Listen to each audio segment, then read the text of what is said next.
Hello सभी को जय हिंद, नमस्कार। मैं अरुण सर आप सभी का प्रयास एकेडमी कल्याणपुर कानपुर में स्वागत करता हूं।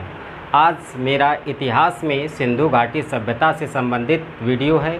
इस वीडियो में मैं आपको यह बताऊंगा कि सिंधु घाटी सभ्यता की खोज कैसे हुई, क्या रहीं उनकी विशेषताएं, किन किन क्षेत्रों में रहा सिंधु घाटी सभ्यता का विस्तार, और सिंधु घाटी सभ्यता से संबंधित जितने भी महत्वपूर्ण प्रश्न जो प्रतियोगी परीक्षाओं में पूछे जाते हैं, जहाँ जहाँ से इनसे प्रश्न बन सकते हैं, उन सभी पर महत्वपूर्ण चर्चा करेंगे। तो उम्मीद है आपको अच्छा लगेगा। इसके अतिरिक्त मैंने इसके पहले इतिहास से संबंधित बेसिक जानकारी से संबंधित मैं वीडियो अपलोड कर चुका हूँ, जो यदि आपने ना देखे हों तो आप प्लेलिस्ट में जाकर उनको अवश्य देख लें, क्योंकि उनको आपको देखने से एक बेसिक जानकारी वहाँ से प्राप्त हो जाएगी। और आज ये मेरा चौथा वीडियो है जो सिंधु घाटी सभ्यता से है। तो आइए चलते हैं अपने टॉपिक पर। आज का जो टॉपिक है सिंधु घाटी सभ्यता का परिचय।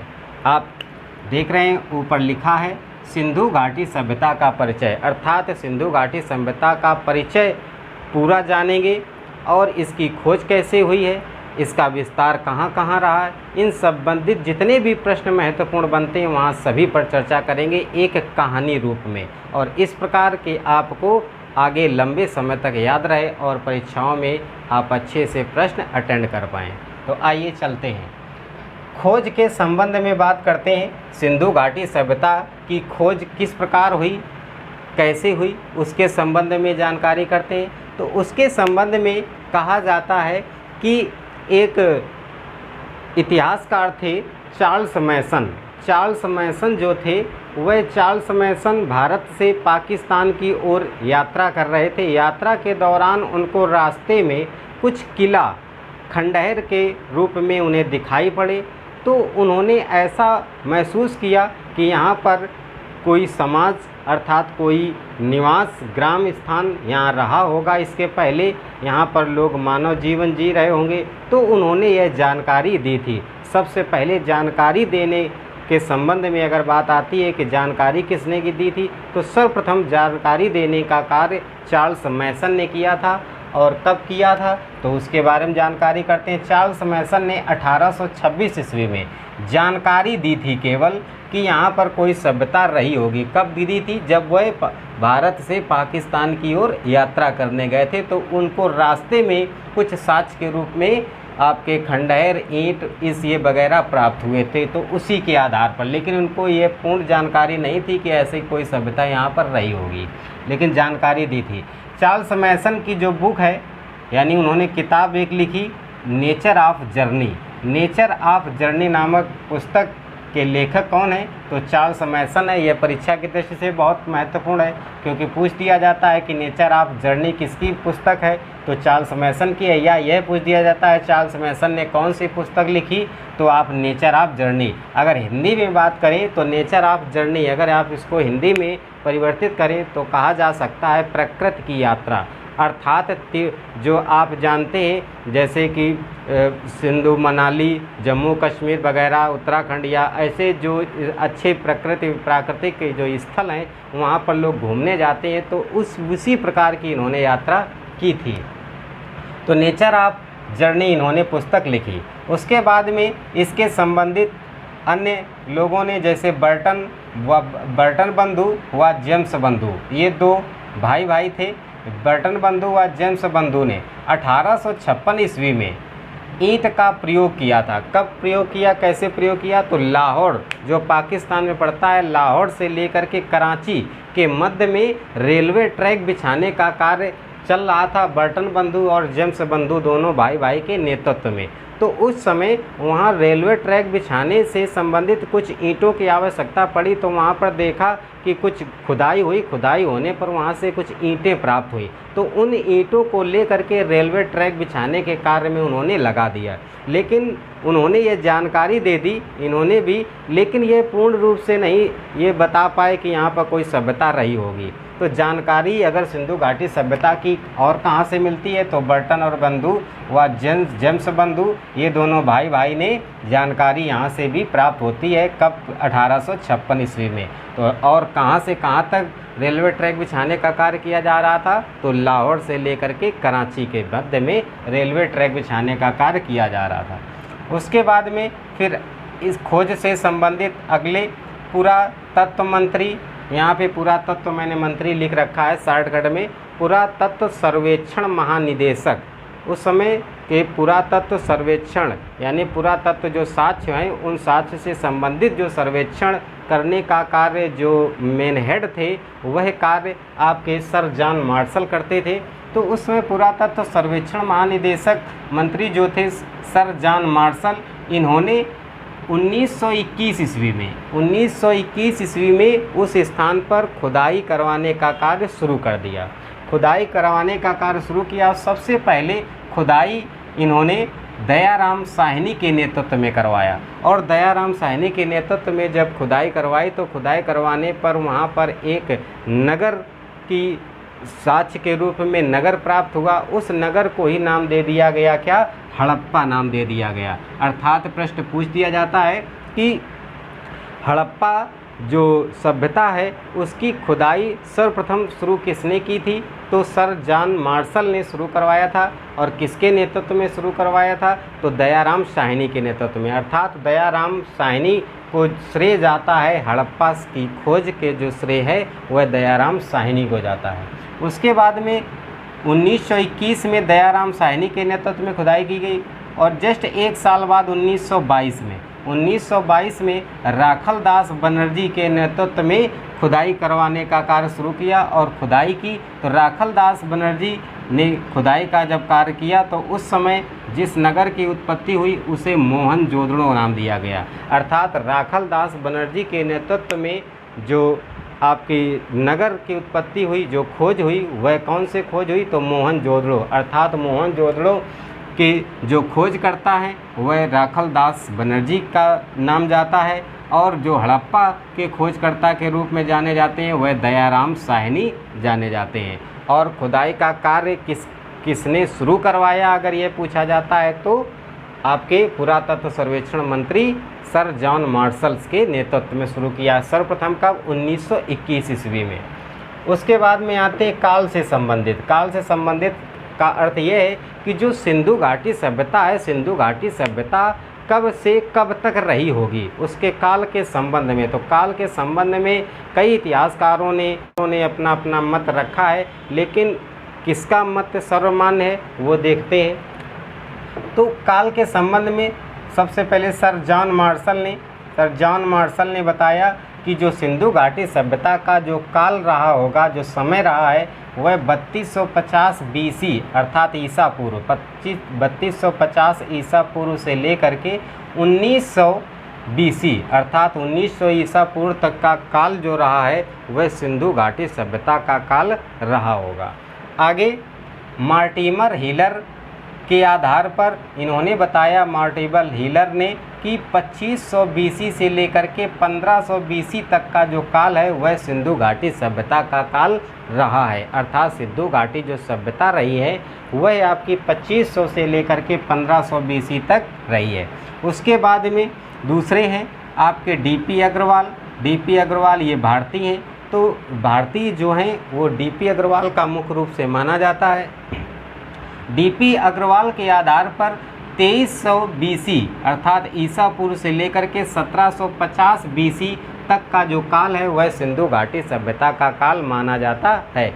अब सर्वमान्य काल कितना है कि सिंधु घाटी सभ्यता का मुख्य रूप से कब तक रहा होगा, तो कार्बन 14 पद्धति के आधार पर। आप जानते हैं कार्बन 14 की सहायता से जो पत्थर होते हैं, पत्थर की आयु या पेड़ों की आयु यानी अगर ज्ञात की जाती है तो कार्बन C14 अर्थात C14 पद्धति के आधार पर हम किसी भी पत्थरों की, चट्टानों की आयु ज्ञात करने का कार्य करते हैं। तो उसी पद्धति के आधार पर जो सर्वमान्य काल है वह है 2500 BC से लेकर के 1700 BC 1750 BC, अर्थात सिंधु घाटी सभ्यता का जो काल रहा है वह 2500 BC से लेकर के 1750 BC तक के काल को सर्वमान्य किया गया है। अब आते हैं सिंधु घाटी सभ्यता के और किन किन नामों से जाना जाता है, किसके मत के आधार पर कौन से नाम दिए गए हैं, उससे संबंधित कुछ प्रश्न देखते हैं। विभिन्न नामों के आधार पर सिंधु घाटी सभ्यता का जो नाम है वह सिंधु घाटी सभ्यता क्यों पड़ा, तो सिंधु घाटी सभ्यता का नाम इस वजह से पड़ा क्योंकि आप जानते हैं सिंधु जो नदी है, सिंधु नदी के क्षेत्रीय नगर होने के कारण, यानी सिंधु नदी के आसपास इन नगरों को पाया गया, तो इस कारण यह माना गया कि यह सिंधु नदी के आसपास के जो नगर हैं इनकी व्यवस्थाएं हैं, तो यहाँ पर सिंधु से संबंधित जो सभ्यता रही होगी, इसी कारण इसे नाम दे दिया गया सिंधु घाटी सभ्यता। उसके बाद में आपका सिंधु सरस्वती सभ्यता नाम भी इसे दिया गया। सिंधु सरस्वती सभ्यता नाम क्यों दिया गया, क्योंकि सिंधु नदी के अतिरिक्त भी इसके कुछ साक्ष्य जो हैं वह सरस्वती नदी के किनारे भी पाए गए, तो कहा गया कि सिंधु के साथ साथ यह सरस्वती के नदी के किनारे भी इसके साक्ष्य उपस्थित हैं। इस कारण कह सकते हैं कि सिंधु और सरस्वती दोनों के संयोजन की यह सभ्यता है, तो इस कारण इसका नाम रख दिया गया सिंधु सरस्वती सभ्यता। सरस्वती को जो पुराना नाम है उसे घग्गर हाकरा के नाम से जाना जाता है, जो इस वर्तमान में विलुप्त अवस्था में है। उसके बाद में इसे हड़प्पा सभ्यता भी नाम दिया गया। हड़प्पा सभ्यता यानी एक हड़प्पा नगर है जिसे नगर की संज्ञा दी गई है, तो हड़प्पा नगर की संज्ञा के कारण इसको हड़प्पा सभ्यता के नाम से भी जाना जाता है। तो उम्मीद है आपको समझ में आ गया होगा सिंधु घाटी सभ्यता को सिंधु घाटी सभ्यता या सिंधु सरस्वती सभ्यता या हड़प्पा सभ्यता के नाम से इसको जाना जाता है।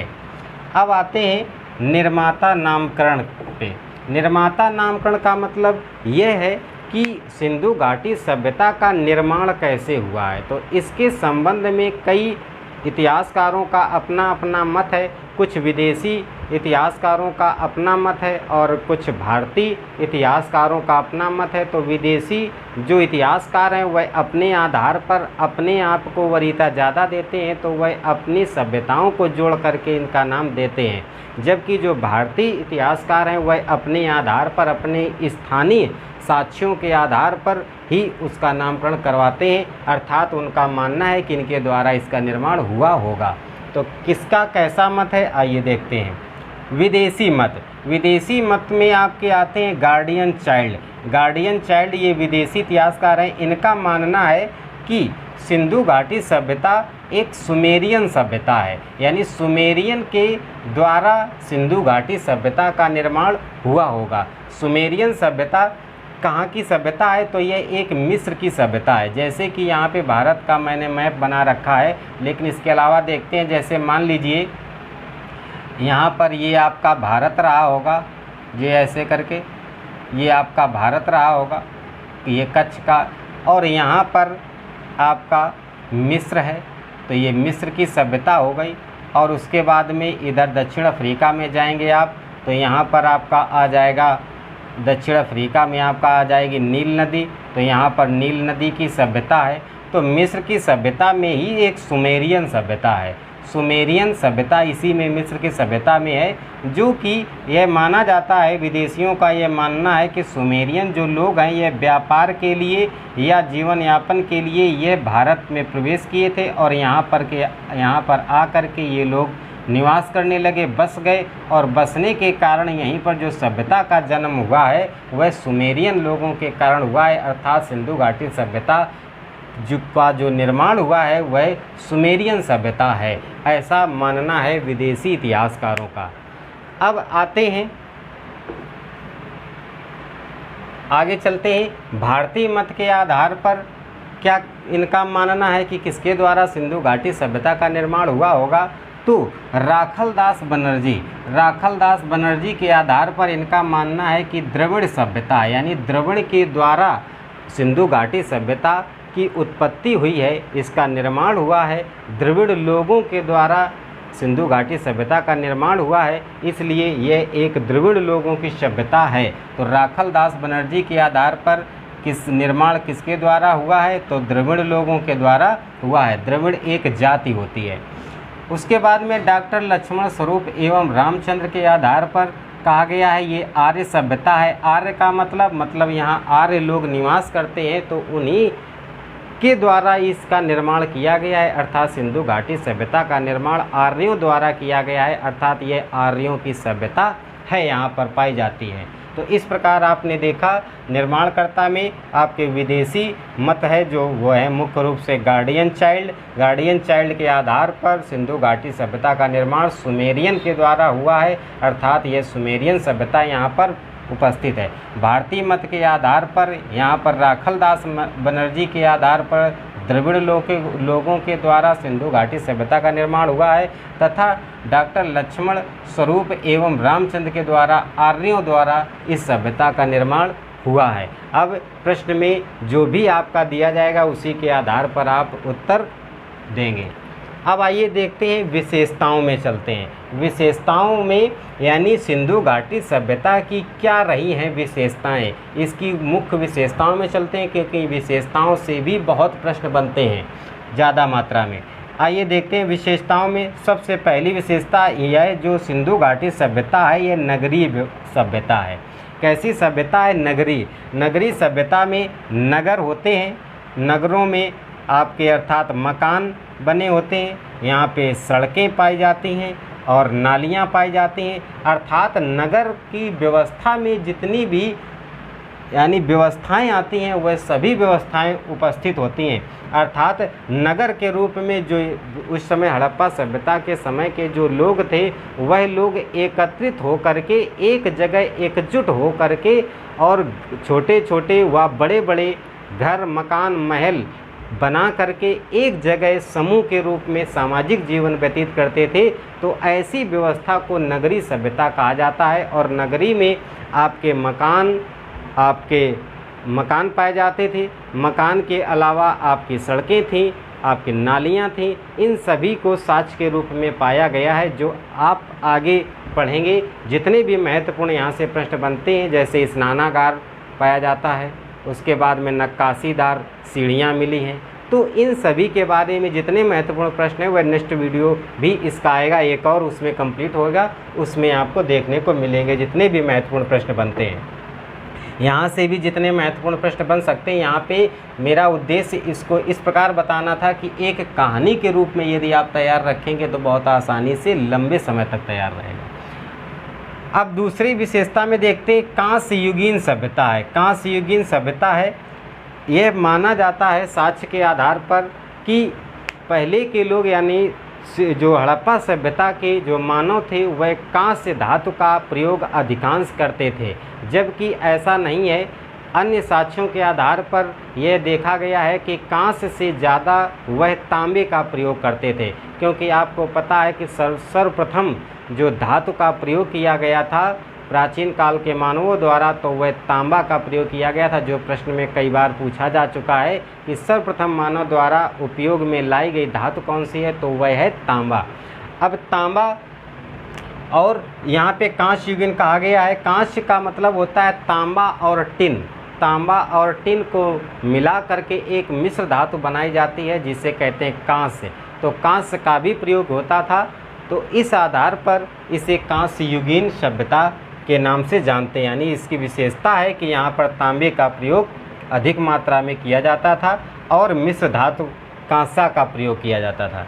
नेक्स्ट विशेषता में चलते हैं। आद्य ऐतिहासिक साक्ष्य प्राप्त हैं, अर्थात सिंधु घाटी सभ्यता की ये एक विशेषता है कि यहाँ इसे आद्य ऐतिहासिक साक्ष्यों के अंतर्गत रखा गया है, अर्थात आद्य ऐतिहासिक के अंतर्गत इसे रखा गया है सिंधु घाटी सभ्यता को। क्यों?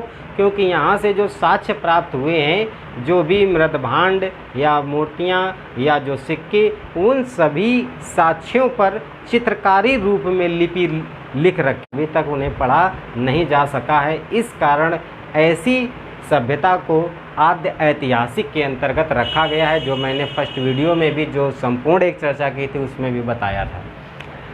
आइए आगे चलते हैं। शांत प्रिय सभ्यता, अर्थात जो सिंधु घाटी सभ्यता है, यहाँ के जो मानव थे उस समय ये युद्ध करना इनके स्वभाव में नहीं था। इनका मानना था कि शांत स्वभाव से जीवन जिया जाए तो अच्छा है, सभी जिएं और सभी आगे बढ़ें।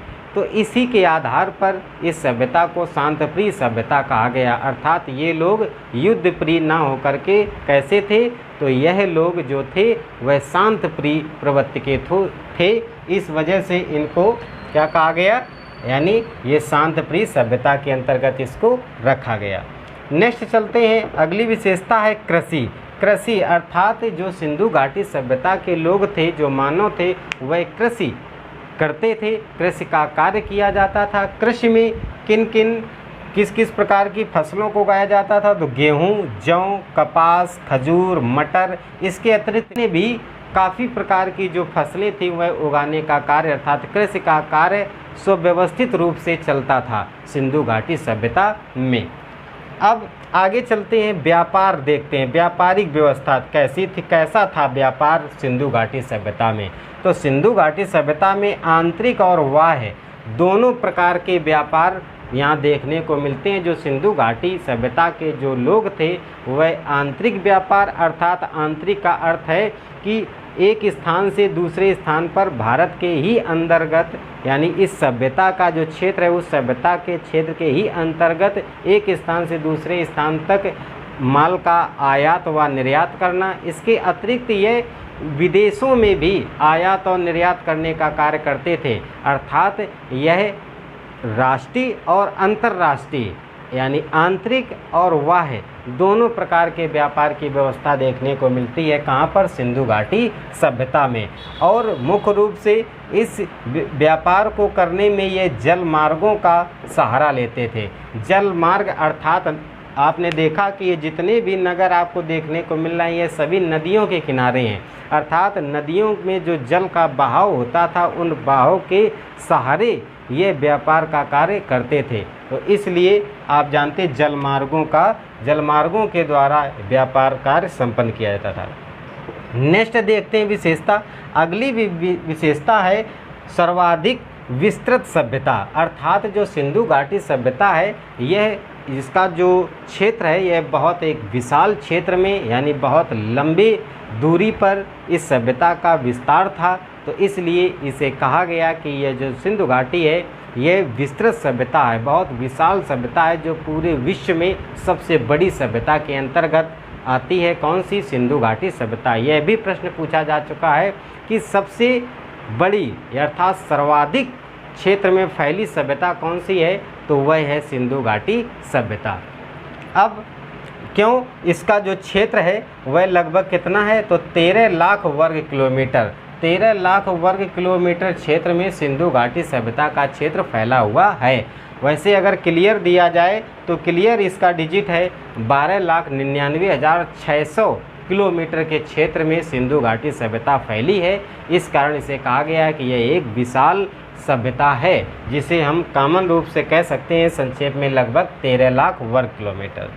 उसके बाद में अगली विशेषता पे चलते हैं, राजनीतिक व्यवस्था। तो राजनीतिक के बारे में कहा जाता है कि जो सिंधु घाटी सभ्यता है उस समय जो समाज को चलाने का जो एक व्यवस्था थी वह व्यवस्था कुछ लोगों का मानना है कि लोकतंत्रात्मक व्यवस्था थी। जैसे वर्तमान में लोकतंत्र में आप जानते हैं कि आप यानी सांसद आप चुनते हैं, वह चुन करके तो फिर एक मंत्रिमंडल का गठन होता है। इसी प्रकार जैसे लोक सदन चलता है तो उसी प्रकार की व्यवस्था थी, ऐसा कुछ लोगों का मानना है। और कुछ लोगों का यह मानना है कि उस समय राजतंत्रात्मक व्यवस्था थी, अर्थात राजा का पुत्र ही राजा बनेगा, इस प्रकार की राजनीतिक व्यवस्था थी। अब कैसी थी एकदम उसे नहीं कहा जा सकता है, पॉइंट क्लियर नहीं किया जा सकता है। कारण उसका है क्योंकि जो साक्ष्य मिले हैं उसमें लिपियां जो छपी हैं वह चित्रकारी लिपि है जिसे पढ़ा नहीं जा चुका है। तो इस कारण अभी यह कह पाना मुश्किल है कि किस प्रकार की वहाँ पे व्यवस्था रही होगी। तो राजनीतिक में अब आते हैं आर्थिक की बात की जाए कि आर्थिक व्यवस्था में क्या विशेषता थी? तो सिंधु घाटी सभ्यता आर्थिक में मैंने बताया, यहाँ पे आर्थिक में आपका आय से संबंधित आ जाता है। तो आय के लिए ये व्यापार का कार्य करते थे। व्यापार आंतरिक और बाह्य दोनों प्रकार के व्यापार करते थे, जो कि मुख्य रूप से ये मिश्र धातुओं का व्यापार करते थे, यानी तांबा और टिन मिला करके मिश्र धातु तैयार करते थे। उसके द्वारा फिर कई उपकरण बनाते थे। और इसके अलावा मुख्य रूप से अगर वस्त्रों में बात की जाए तो सूती और ऊनी दोनों प्रकार के वस्त्रों के साक्ष्य जो हैं वह सिंधु घाटी सभ्यता में देखने को मिलते हैं। तो इस आधार पर ये वस्त्रों में सूती और ऊनी दोनों प्रकार के वस्त्रों के आयात निर्यात करते थे। तो इस प्रकार का यहाँ पे आर्थिक स्थिति थी। अब आते हैं सामाजिक व्यवस्था कैसी थी। तो सामाजिक व्यवस्था में मुख्य रूप से तो कह सकते हैं यहाँ पे सामाजिक जो व्यवस्था थी वह शांत प्रिय थी, युद्ध प्रिय नहीं थी, केवल शांत प्रिय व्यवस्था थी। ऐसा इस समाज का, यहाँ के लोगों का ये मानना था कि जो जीवन है इसको शांतिमय ढंग से जिया जाए तो अच्छा है, तो सभी सुखी रहेंगे। इस कारण यहाँ पे जो सामाजिक व्यवस्था थी वह शांत प्रिय थी। इसके अलावा अगर बात की जाए तो यहाँ पर जो मूर्तियाँ हैं और जो साक्ष्य प्राप्त हुए उनके आधार पर यह पता चलता है कि जो सिंधु घाटी सभ्यता है, सिंधु घाटी सभ्यता में मात्र सत्तात्मक व्यवस्था थी। मात्र सत्तात्मक का अर्थ यह है कि जो परिवार का जो मुखिया होता था, मुखिया वह मुख्य रूप से स्त्रियां होती थीं, अर्थात महिलाएं जो होती थीं वह परिवार के मुखिए का कार्य करती थी। अर्थात मुख्य रूप से मात्र सत्तात्मक था, ना कि पितृ सत्तात्मक था। यानी पितृ मुख्य नहीं होता था, अर्थात पिता मुखिया नहीं होता था। मुखिया का कार्य जो है वह माता करती थी, इसलिए यह मात्र सत्तात्मक था। ऐसा साक्ष्यों के आधार पर पता चलता है। अब आगे चलते हैं, सांस्कृतिक जीवन कैसा था। सांस्कृतिक जीवन तो यहाँ पर लोग पूजा पाठ पर विशेष ध्यान देते थे। यहाँ के लोग जो थे, जो आपके सिंधु घाटी सभ्यता के लोग थे, ये मातृ देवी की उपासना करते थे। मातृ देवी यानी मुख्य रूप से दो देवी देवताओं की मुख्य रूप से ये पूजा पाठ करते थे, उपासना करते थे। किसकी? तो एक जननी या उर्वरता के नाम से। जननी या उर्वरता का अर्थ यहाँ पर यह है क्योंकि यहाँ पर कृषि उत्पादन क्षेत्र था, अर्थात कृषि का कार्य होता था। तो कृषि का कार्य होने में ये पृथ्वी अर्थात धरती माँ की पूजा करते थे, उसको माँ का रूप दिया था। अर्थात जननी कहा जाता था कि जन्म देने का, अर्थात जो जीवन चलाने का कार्य है, जो जीवन जीने में सहायक है, वह हम अनाज जब उगाते हैं उसको खाते हैं। तो अनाज हमें पृथ्वी से उगता है, अर्थात उर्वरक जो देवी है वह आपकी पृथ्वी मानते थे, अर्थात उन्हीं जननी की उपासना करते थे। इसके अतिरिक्त यदि देवों की बात करें तो देव में ये वनस्पति देव की पूजा करते थे। वनस्पति मतलब पेड़ पौधों की, क्योंकि पेड़ पौधे से ये लकड़ियाँ जो मकान बनाने में या औजार बनाने में या अन्य उपकरणों को बनाने में ये सहायता लेते थे पेड़ पौधों की, इसलिए ये वनस्पति देव की ये पूजा करते थे। तो मुख्य रूप से किसकी पूजा करते थे? तो जननी या उर्वरता के नाम से, अर्थात पृथ्वी की पूजा करते थे, और दूसरी पूजा वनस्पति देव की करते थे। इन्हीं की देवी देवताओं के ये उपासक थे। इस प्रकार आप प्रश्न में अच्छे से तैयार रख सकते हैं। अब बात आती है सिंधु घाटी सभ्यता का क्षेत्र कहाँ से कहाँ तक था।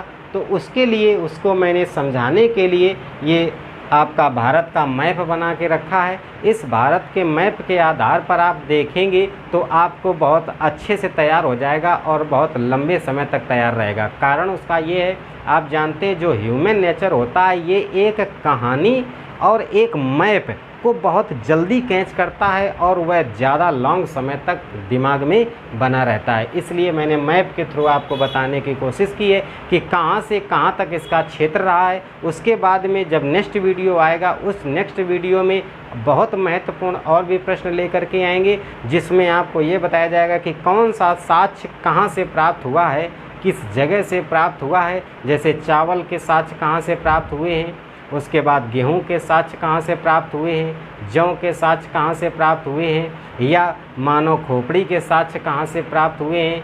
इन सभी से संबंधित जो नेक्स्ट वीडियो होगा वह बहुत महत्वपूर्ण होगा, तो उसको भी अवश्य देखें। तो आइए एक मैप के माध्यम से समझते हैं। तो आप देख रहे हैं यहाँ पे मैंने भारत का ये मैप बना रखा है, ये भारत का मैप है। भारत के मैप में ये आपका जम्मू कश्मीर का क्षेत्र है।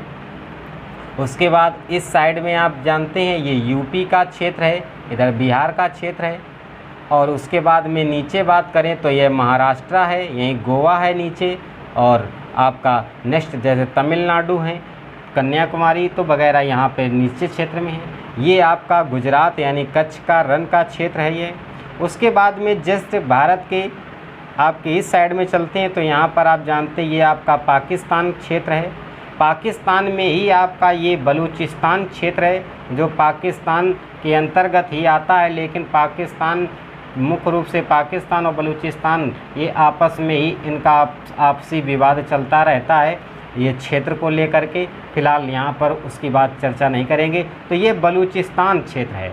और अब जानते हैं इसमें पूर्व और पश्चिम किस दिशा में किसको कहा जाता है, तो उसकी जानकारी आपको होगी, नहीं होगी तो एक बार बता देते हैं कि आपका जो भारत के इस साइड में यानी राइट साइड में आपका हमेशा क्या रहता है, तो इधर पूर्व रहता है।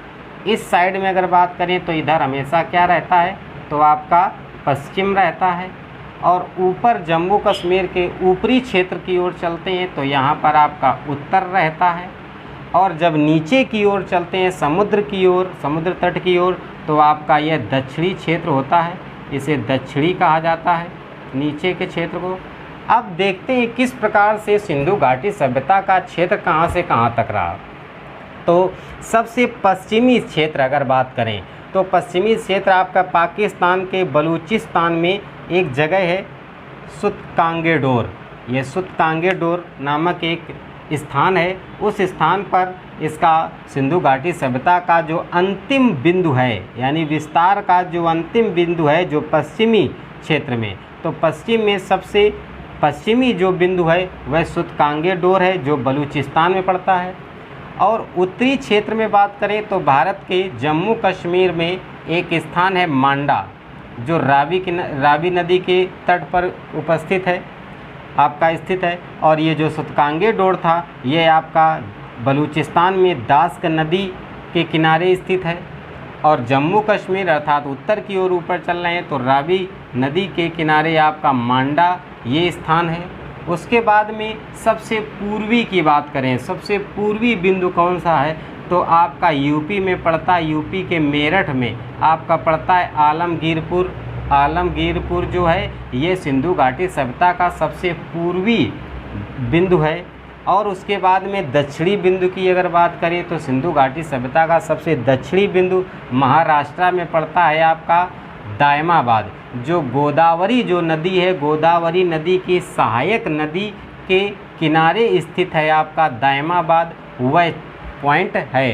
तो सबसे दक्षिणी पॉइंट आपका कहाँ है, महाराष्ट्र में आपका गोदावरी जो नदी है उसकी सहायक नदी के किनारे आपका दायमाबाद पड़ता है, वह आपका सबसे दक्षिणतम बिंदु है। सबसे पूर्वी बिंदु आपका यूपी के मेरठ में है जो आलमगीरपुर है, जो किस नदी के किनारे है, जो यमुना की सहायक नदी हिंडन नदी के किनारे अर्थात स्थित है। कौन सा, तो आलमगीरपुर। उसके बाद में आपका जम्मू कश्मीर में रावी नदी के किनारे आपका स्थित है कौन सा स्थान, मांडा। और सबसे दक्षिणी क्षेत्र आपका कौन सा है, सुतकांगेडोर, जो पाकिस्तान में आपका पाकिस्तान के बलूचिस्तान में है, दास्क नदी के किनारे। तो इस प्रकार यदि इसका क्षेत्र देखें तो यहाँ से आप जाएंगे ये मांडा ये, और इसका यानी किस आकार का है अब देखते हैं। उसके बाद में आप जाएंगे इधर, तो इधर जाएंगे आप महाराष्ट्र में तो आपका ये हो जाएगा। उसके बाद में ये इस टाइप से एक आकार तैयार हो जाता है। इस आकार को कहा जाता है त्रिभुजाकार। ये त्रिभुज के आकार का बन रहा है, अर्थात अगर इसको ऐसे मिला दिया जाए तो ये आपका कैसा हो जाता है, त्रिभुजाकार। अर्थात सिंधु घाटी सभ्यता का जो विस्तार है वह किस आकार में है, तो त्रिभुजाकार है। यह भी प्रश्न बन जाता है, किस आकार में इसका क्षेत्र है, तो त्रिभुजाकार में है। अब कहाँ से किसकी कितनी लंबाई, तो सबसे पश्चिमी सुतकांगेडोर से और सबसे पूर्वी आपका स्थान जो है मेरठ के आलमगीरपुर में, तो इसकी जो दूरी है यह 1600 किलोमीटर है। कितनी दूरी है? 1600 किलोमीटर है। और जम्मू कश्मीर के मांडा से लेकर के महाराष्ट्र के दायमाबाद की जो आपकी दूरी है, ये दूरी आपकी 1400 किलोमीटर है। कितने किलोमीटर है? 1400 किलोमीटर है।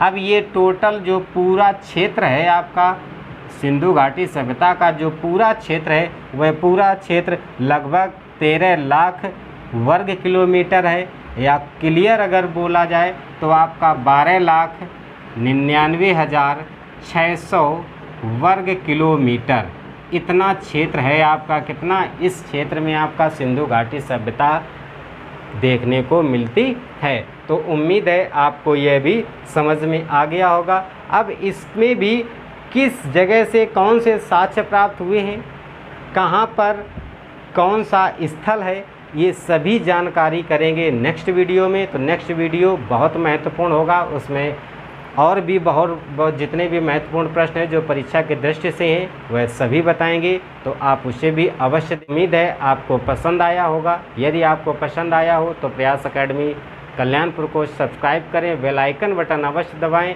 क्योंकि इसी प्रकार आगे आने वाले वीडियो व सूचनाएं आप तक तत्काल पहुँचें। और यदि किसी को कोई समस्या हो तो वह कमेंट बॉक्स में जाकर कमेंट लिखें, जिसका समाधान करने की कोशिश करेंगे। सभी को जय हिंद।